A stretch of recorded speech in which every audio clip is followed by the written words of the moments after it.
Morning everyone. তো আজকের দিনটা আমি শুরু করেছি সেই সকালবেলা উঠে, যেমন কি আপনাদের দেখালাম যে সকালে ওঠার পর এখানে বৃষ্টি হচ্ছিল। কাল ভোরবেলা, মানে কালকে না, কাল রাত থেকে বৃষ্টি পড়ছে। ভোরবেলা খুব বেশি বৃষ্টি পড়ছিল, পুরো জল জল হয়ে গেছে। সকালবেলা প্রচণ্ড জোর বৃষ্টি পড়ছিল। আর আমি ওই টুকটাক রান্না বান্না করে আর ওরা বেরিয়ে গেল। তারপর আমি উপরে এলাম, এসে এখন এই স্নান টান করলাম, করে এখন আমি পুজো দিতে যাবো। পুজো করার পর আমি বসবো অফিসে। আজকে সোমবার, অনেকগুলো কাজই আছে পরপর। তো চলুন আমি এবার যাই। বসেছিলাম এই মানে এসে একটু কাচাকাচিগুলো করতে দিলাম, কারণ ওয়াশিং মেশিনটা চালিয়ে দিয়েছি। এটা হতে হতে আমার পুজো করা হয়ে যাবে, এসে শ্যামলী মাসি মেলে দেবে। তো চলুন যাওয়া যাক। আর ঘরটা একটু অন্ধকার হয়ে আছে, পর্দাগুলো খুলে দিই। এমনি আজকে মেঘলা ওয়েদার, ওই জন্য সেরকম রোদ্রের আলো তো নেই। আটকে যাচ্ছি কথা বলতে বলতে, আছে কি হয়েছে কে জানে। এইখান থেকে বাইরের দৃশ্যটা খুব সুন্দর দেখা যায়, দেখাই। এই জায়গাটা বসে থাকতে আমার ভীষণ ভালো লাগে। এটা একটা pump station, actually water pump. আর এখানটা হচ্ছে এই মাঠটা, যেটা আমি ছাদ থেকে দেখাচ্ছিলাম কালকে। আর এইদিকে একটা ছোট চাষের জমি আছে। আগে এখানটা পুরোটাই কলা বাগান ছিল, ওই দূরে দেখতে পাচ্ছেন, ওটারই এক্সটেনশন ছিল এখানটা। এখন একজন এখানে চাষাবাদ করেন। তো এই জায়গাটা হচ্ছে মেনলি এই সোফাটার এখানে, আমি এখানেই বসেছিলাম। চলুন আর বেশি কথা বলবো না, আমার অলরেডি লেট হয়ে গেছে। সকাল থেকে দৌড়াদৌড়ি চলছে, রোজই চলে এ দৌড়াদৌড়ি। এখনো 1 মিনিট।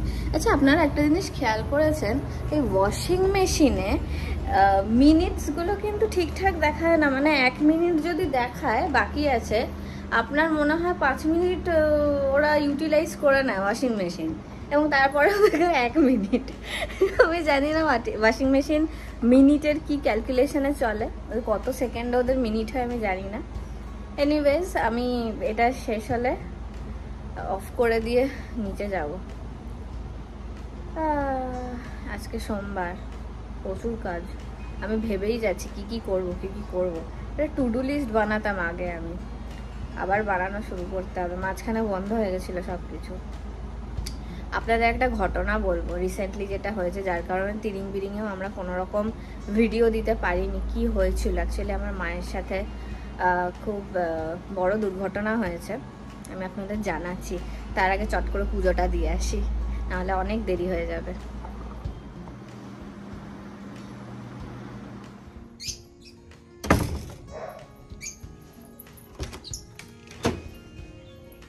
জল জল হয়ে গেছে চতুর্দিক।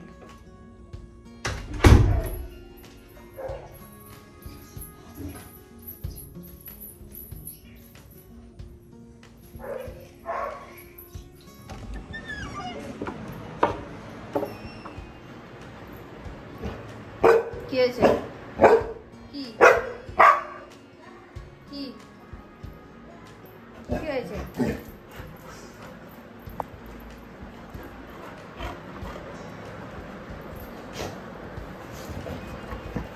এই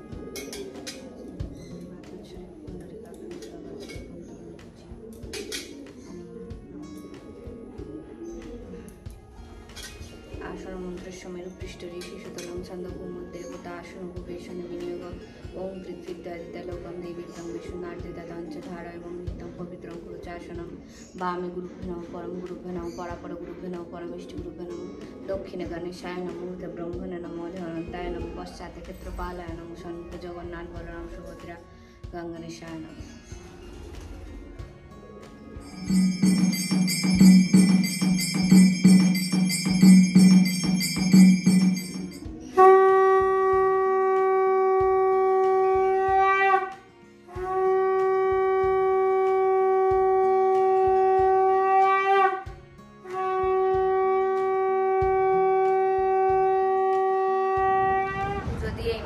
এলাম আজকে দেওয়া হয়েছিল ঠাকুরকে তরমুজ আর কিউই।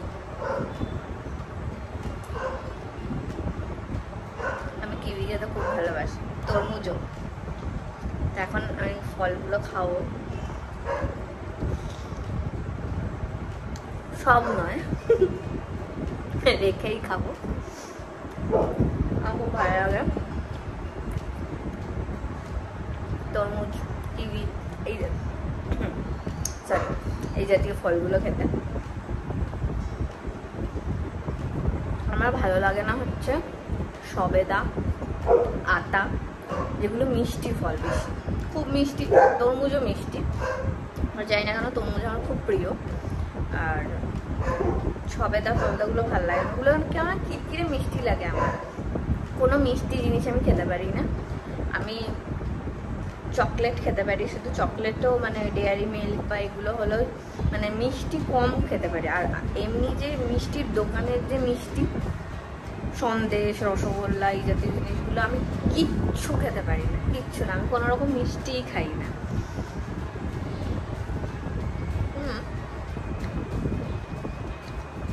আমার অফিস তো কি হচ্ছে, আমার অফিস তো দিল্লিতে। বিভিন্ন স্টেটের লোকের সাথেই আমার কথা হয়, দেখা হয়। এবার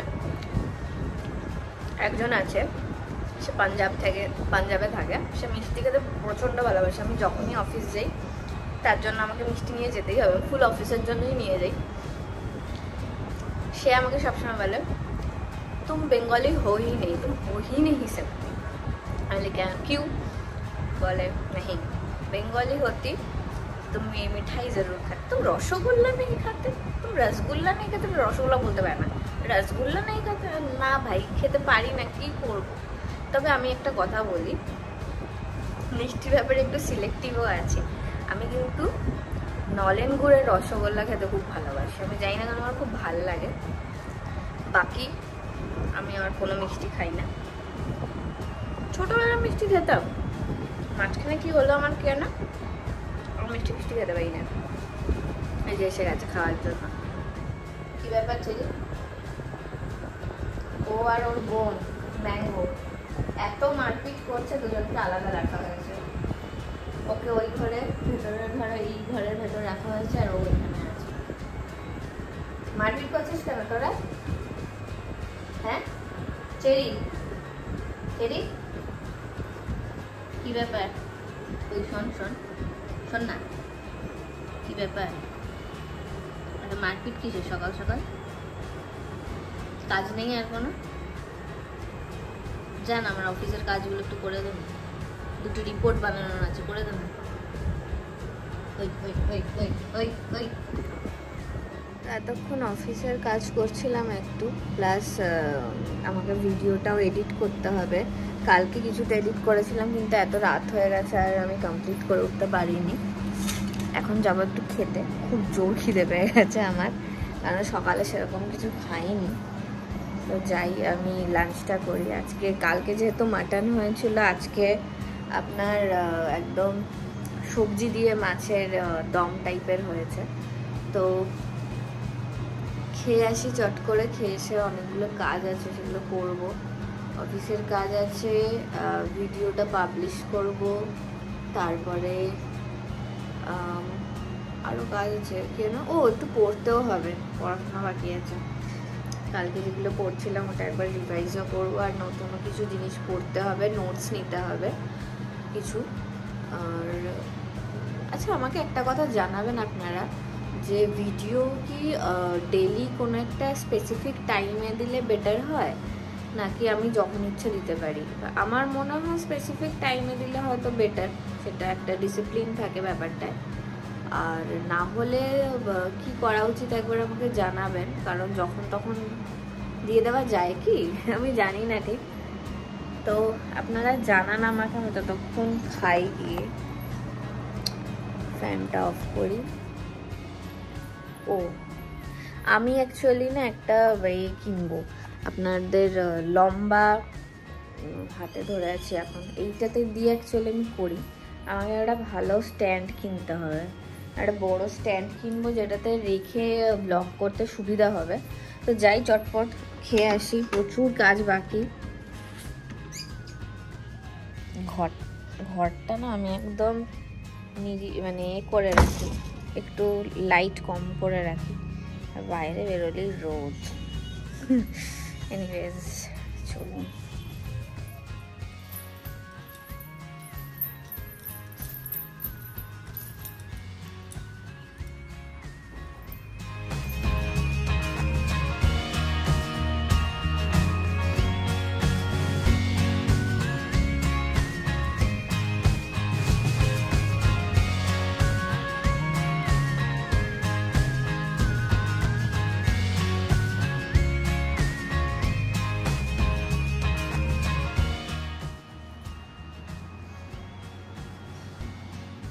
খাওয়া দাওয়া করে এসে একটুখানি জানলার সামনেটায় বসেছিলাম, বেশ সুন্দর দেখতে লাগছে বাইরেটা। আমি অ্যাকচুয়ালি মাঝে মাঝে এরকম জানলা দিয়ে তাকিয়ে থাকি বাইরে, এত সবুজটা আমার খুব ভালো লাগে। প্লাস সবুজ আমাদের চোখের জন্য খুব ভালো, কারণ আমার এমনিতেই চোখে হাই পাওয়ার, আমি চশমা ছাড়া করে ভালো দেখতে পাই না। তো এবারে আমি আবার অফিসে বসবো, আর বেশ কিছু কাজ আছে। ভিডিওটা আমি আপলোড করব, আগের দিনের ভিডিওটা আপলোড করতে হবে। এডিটিংটা হয়ে গেছে, আর পড়তে বসবো, তারপরে অফিসের কাজটা কমপ্লিট করব, তারপর আবার পড়বো। ইন বিটুইন হয়তো শিবজিৎ আজকে চলে আসবে, ওর তাড়াতাড়ি কাজ শেষ হয়ে যাবে আজকে। চলুন আমি একটু অফিসের কাজটা আগে সেরে নিই, তারপরে দেখা হচ্ছে।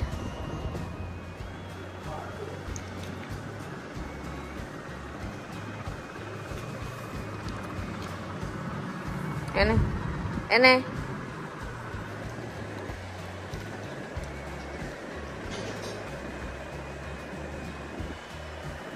হাতটা চেটে দাও, ভালো করে হাতটা চেটে দাও।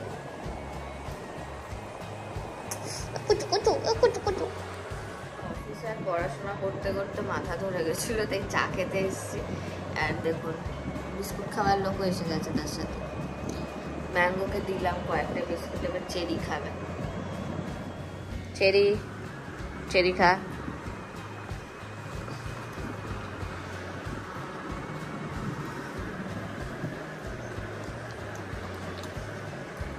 গুজি গুজি কর, গুজি গুজি কর।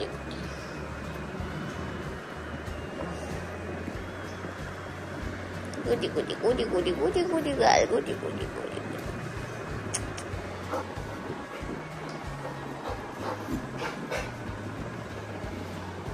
হাতটা পুরো নিয়ে যাও, আর নেই। ওরে বাবা, ওরে বাবা রে, দেখুন কি করে, দেখুন খালি দেখুন। উফ, দেখেছেন, দেখুন আর নেই। ব্যাস, এবার দুজনে আবার মারপিট শুরু করে দেবো। সারাদিন এই কার্টুন নেটওয়ার্কই চলছে এদের। ম্যাঙ্গো যেহেতু এখনো ছোট, 3 মাস বয়স ওর, ও গায়ে লাফালে বা করলে অতটা আমার লাগে না। যেমন চাটা গেল। হ্যাঁ কি হয়েছে, তোমাকে বিস্কুট দিয়েছে তো, তুমি আমার চাটা ফেলে দিচ্ছ কেন বলো? তোমাকে তুমি বিস্কুট দিলাম বলো, আমি তো খেয়েছো। তো ও উঠলে লাগে না খুব একটা আমার গায়ে, কারণ আমার ওয়েট নেই বেশি, প্লাস নখগুলো এখনো ছোট ছোট। চেরি যেহেতু বড়, চেরি ভারীও, আর চেরির নখগুলো খুব ধারালো, বাপরে বাপ। ও যখন গায়ে ওঠে না মনে হচ্ছে জ্বালিয়ে দিলাম। আর অনেকবার আমার স্কিনে পুরো স্ক্র্যাচ ফেলে দিয়েছে, মানে পুরো সে আঁচড়ে দেয় বা আঁচড়ে দিয়েছে।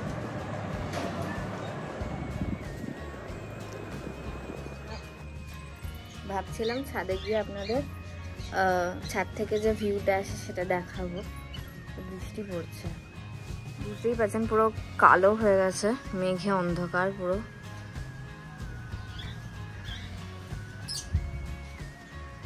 কি অবস্থা। এই স্টোরিটা বলা হয়নি, যেটা আমি ভাবছিলাম বলবো। স্টোরি নয়, মানে আমার মায়ের সাথে কি হয়েছে আপনাদের এই জন্যই আমি শেয়ার করতে চাই জিনিসটা, কারণ আপনারাও যাতে অ্যাওয়্যার থাকেন। ব্যাপারটা হচ্ছে এই যে শ্রাবণ মাস গেল, এই শ্রাবণ মাসে আমার বাবা মা দুজনেই গেছিলেন বেনারস। তো ঠিক আছে, ভালো কথা। এবার আপনারা জানেন যে বেনারস আর শ্রাবণ মাস প্রচণ্ড ভিড় ছিল, আর প্লাস এই টাইমটায় যখন খুব ভিড় থাকে যে কোনো জায়গারই, বিশেষ করে তীর্থস্থানে কিন্তু হাইজিন বলে যে ব্যাপারটা সেটা একদমই থাকে না। তো আমার মায়ের কি হয়েছিল, মা নিজেও বুঝতে পারেনি, মায়ের কোনো লোহাতে বা কিছুতে পা কেটে যায়। কোথায় কেটে গেছিলো মা সেটাও বুঝতে পারিনি। এটা অনেক সময় আমাদের ক্ষেত্রেও হয় যে টুকটাক কেটে গেলে আমরা খেয়াল করি না, পরে হয়তো আছড়ে গেছে বা এরকম অবস্থা আমরা দেখতে পাই যে ও বাবা কোথায় কাটলো, বা কালশিটেও পড়ে যায় অনেক সময়, কোথাও ধাক্কা লেগে, ওই মুহূর্তে আমরা হয়তো টের পাই না।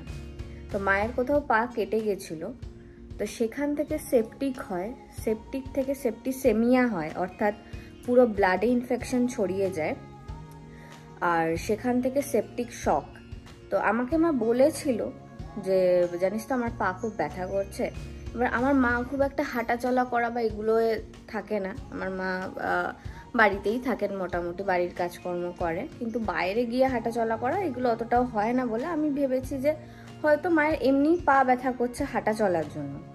আমাকে কোনো স্পেসিফাই করে বলেও নি যে আমার পার্টিকুলার এই জায়গাটায় পা ব্যথা করছে বা কিছু। তো আমি সাধারণভাবে বুঝতে পারিনি, আমি ভেবেছি তুমি হাঁটাচলা করেছো তাই হয়তো তোমার পাটা ব্যথা করছে। এবার কি হয়েছে, এবারে সেই দিনকে রাত্রেবেলা যেদিনকে মানে মায়ের সেপটিক শক হয়ে গেছে, সেই দিনকে আমরা তখন কটা বাজে, রাত্রি 10:30 মতো বাজে। আমি পরের দিনের রান্না যেগুলো করি সকালবেলা, মানে ভোরবেলা উঠে আমি রান্না করি, তো সেইটার জন্য আমি সব কাটাকাটি করে আগের দিন রেখে দিই সবজিগুলো, কারণ সকালবেলা উঠে কাটাকাটি করা আমার পক্ষে সম্ভব হয় না। তো আমি ওই কাটাকাটি করে রাখছিলাম। এরপর আমাকে দিদি ফোন করে, আমার দিদি মায়ের মানে আমার বাবা মা যেখানে থাকে তার কাছাকাছিই থাকে। তো দিদি আমাকে ফোন করে বলল যে এক্ষুনি বেরো বাড়ি থেকে, এক্ষুনি বেরিয়ে পর, মাকে হসপিটালাইজ করতে হচ্ছে। এবার আমার মা অলরেডি স্ট্রোকের পেশেন্ট। আমি বুঝতে পারলাম না হঠাৎ কি হলো, কারণ আমি দুপুরবেলাও মায়ের সাথে কথা বলেছি, সন্ধ্যাবেলা কথা হয়নি, দুপুরবেলাও কথা বলেছি, তখনও মা সেরকম কিছু বলেনি যে পায়ে ব্যথা করছে বা খুব ক্রিটিক্যাল কিছু, এরকম কিছু বলেনি। আমি তো ভয়, আমি ভেবেছি মায়ের হয়তো আবার স্ট্রোকই হয়েছে।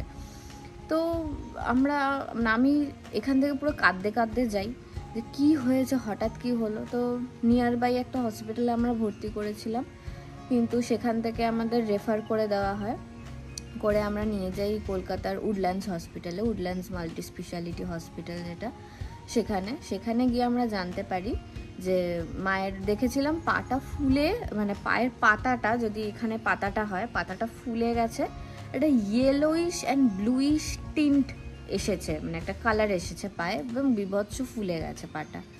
তো আমি তো দেখিনি, কারণ আমি ভুটান যাওয়ার পর, মানে ভুটান থেকে আসার পর আর বাড়িই যাইনি, আমার যাওয়ার সময় হয়নি। তো তখন ডাক্তার ওখানে বলেন যে এই ব্যাপার হয়েছে, ওনার সেপটিক শক হয়েছে, এবং পরবর্তীকালে টেস্ট হওয়ার পর জানতে পারি যে মায়ের স্টাফাইলোকক্কাস অরিয়াস বলে একটা ব্যাকটেরিয়াম আছে, যেটার ফলে ইনফেকশনটা ব্লাডে ছড়িয়েছিল, যেটা থ্রুতে। তো একটা টিটেনাস নিয়ে নিলে যে জিনিসটা ঠিক হয়ে যেত, সেই জিনিসটার মানে কিওর করতে আমার মাকে 4খানা অপারেশন করতে হয়, এবং 5th টাইম একটা স্কিন গ্রাফটিং বলে একটা অপারেশন হয়, যেটা মোটামুটি ওই বলা যায় প্লাস্টিক সার্জারি টাইপের, সেটা করা হয়। এবং প্রায় 1.5 মাস হতে চললো, মায়ের এখনও কিন্তু ড্রেসিং চলছে। মায়ের 3টে ভ্যাক ড্রেসিং হয়েছে। ভ্যাক ড্রেসিং হচ্ছে, ভ্যাক হচ্ছে একটা আপনার মেশিন থাকে যেটা ডেট্রিমেন্টস কালেক্ট করে, মানে মায়ের ওই জায়গাটা পুরো পচে গেছিলো, যে মাংসটা ওটা পুরো পচে গেছিলো, পুরো অপারেশন করে বার করে দেওয়া হয় এবং পুরো হাড় বেরিয়ে গেছিলো। সেই জিনিসগুলো আমি চোখের সামনে দেখেছি। এবং 1 মাস কিন্তু আমি এই বাড়িতে ছিলাম না, আমার শ্বশুর বাড়িতে আমি 1 মাস ছিলাম না। সরি, একটা ফোন চলে এসেছিল। তো বিগত 1 মাস আমি এইখানে ছিলাম না, মানে এটা সেপ্টেম্বর চলছে, পুরো অগস্ট মাসটাই, মানে আমি জুলাইয়ের বোধহয় 30-তে এখান থেকে গেছি। আমি পিসির বাড়িতে ছিলাম, পিসির বাড়ি উডল্যান্ডসের কাছে।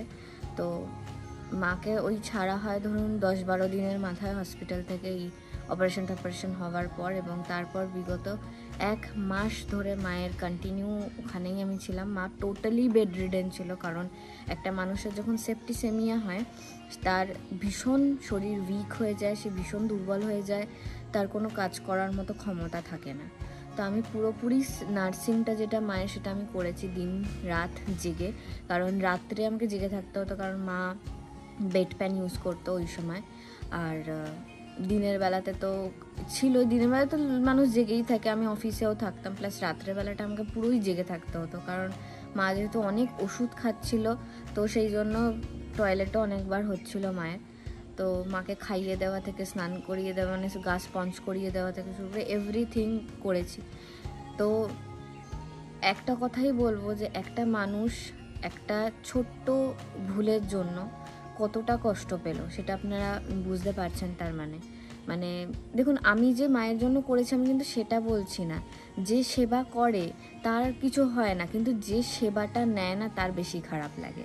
মানে আমি এটা আমার মায়ের থেকে ফিল করেছি। মায়ের যখন করছিলাম মা নিজেই খুব কষ্ট পাচ্ছিল, যে তুই এতটা কষ্ট করছিস, তুই সারাদিন, এবার আর দেখবেন অন্য কেউ আমার পটি পরিষ্কার করে দিচ্ছে বা আমাকে অন্যভাবে একদম বাচ্চাদের মতো ট্রিট করছে, ওটা আমরা মনে হয় কেউই চাই না যে আমাদের এই সিচুয়েশানটা কখনো আসুক। নিজের কাজ মানুষ নিজেই করে নিতে চায়, আমি যতদূর জানি ইউজুয়ালি।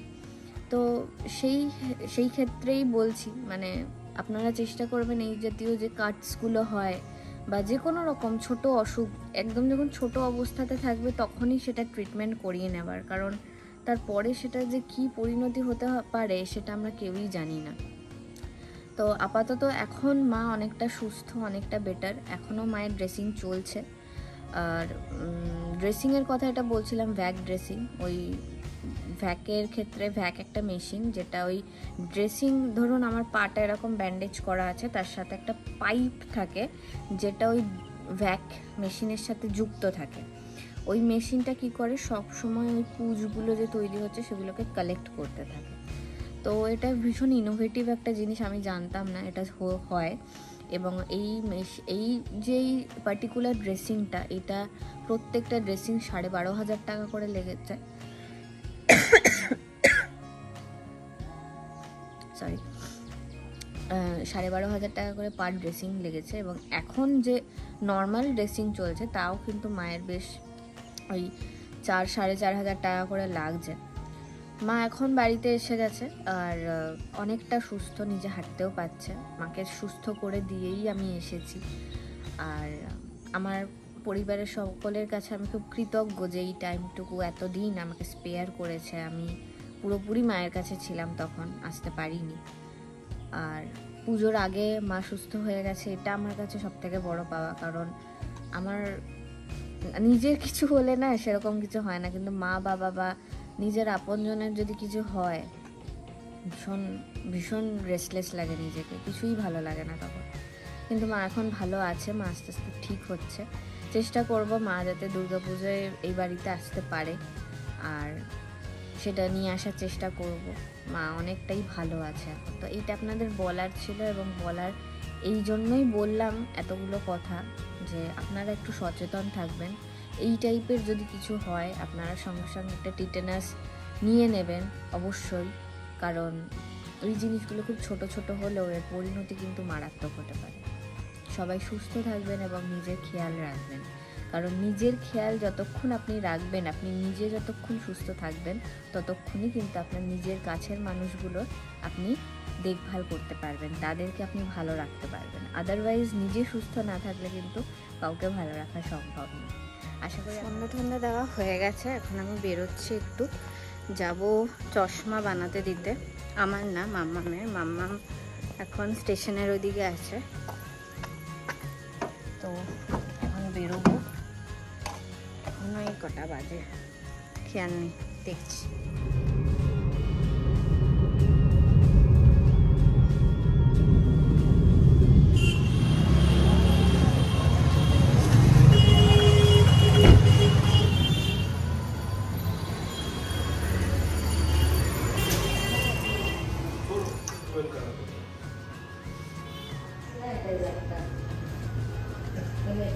তাহলে কি এই দুটোই ফাইনাল করবেন না?